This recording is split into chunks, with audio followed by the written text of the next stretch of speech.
adik-adik, apa kabarnya? Doa Kak Elis, adik-adik tetap sehat ya.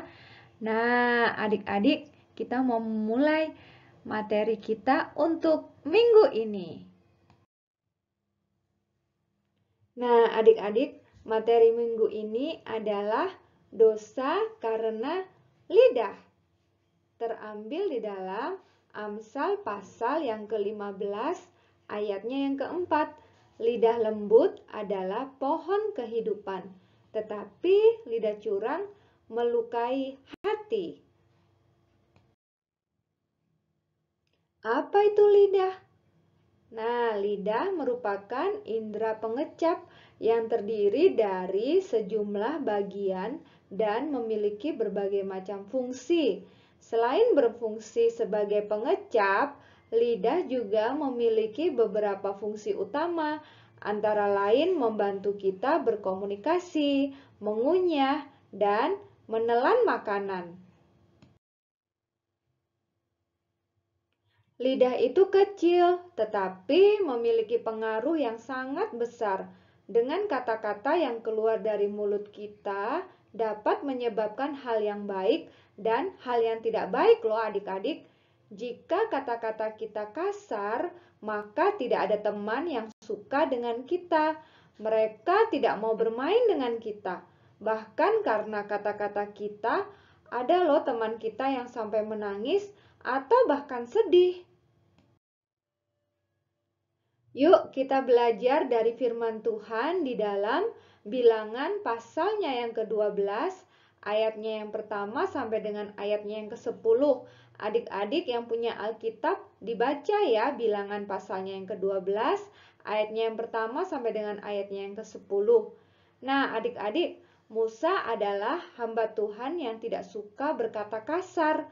Saat saudara-saudara Musa, yaitu Miriam dan Harun, mengata-ngatai Musa, Musa tidak membalas berkata-kata kasar atau memukul dan bahkan tidak mendendam.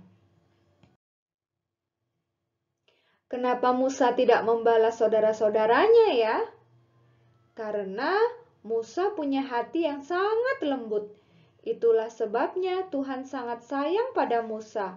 Maka saat Miriam dan Harun berbuat jahat pada Musa, Tuhan membela Musa. Bagaimanakah cara Tuhan membela Musa? Tuhan memarahi Miriam dan Harun. Tapi ada lagi loh adik-adik selain itu.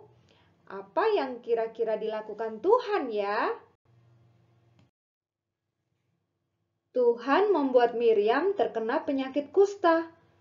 Apa sih penyakit kusta, Kak Elis? Itu loh adik-adik, penyakit yang lama-kelamaan bisa membuat jari kita putus, tangan kita atau kaki kita juga bisa putus. Nah, coba bayangkan, jika setiap hari adik-adik berkata kasar pada papa, mama, atau teman-teman. Wah, kira-kira apakah Tuhan senang? Wah, tentu tidak adik-adik. Apakah Musa senang? Hati Musa sangat lembut, sehingga Musa sedih saat Tuhan menghukum Miriam dengan sakit kusta. Makanya Musa berdoa, memohon supaya Tuhan menyembuhkan sakit kusta Miriam. Apakah Tuhan mendengarkan doa Musa? Tentu saja, tapi Miriam harus sakit kusta. Dan dia harus menanggung kesalahannya selama 7 hari. Dan setelah itu barulah dia sembuh. Pelajaran apa sih yang kita dapat hari ini? Adik-adik, Tuhan Yesus senang dengan anak-anak yang berhati lembut, juga berkata-kata yang lembut, sopan, dan selalu memperkatakan firman Tuhan. Ingat, jika perkataan atau tingkah laku kita kasar, maka akan menyakitkan hati orang yang mendengarkannya atau bahkan melihatnya. Adik-adik, kita belajar hari ini bahwa kata-kata yang lembut, sikap yang lembut, hati yang lembut itu baik di mata Tuhan. Yuk, kita sebagai anak-anak Tuhan punya sikap seperti Musa yang lembut hatinya. Yuk kita belajar ayat hafalan dari Amsal pasalnya yang ke-15 ayatnya yang keempat.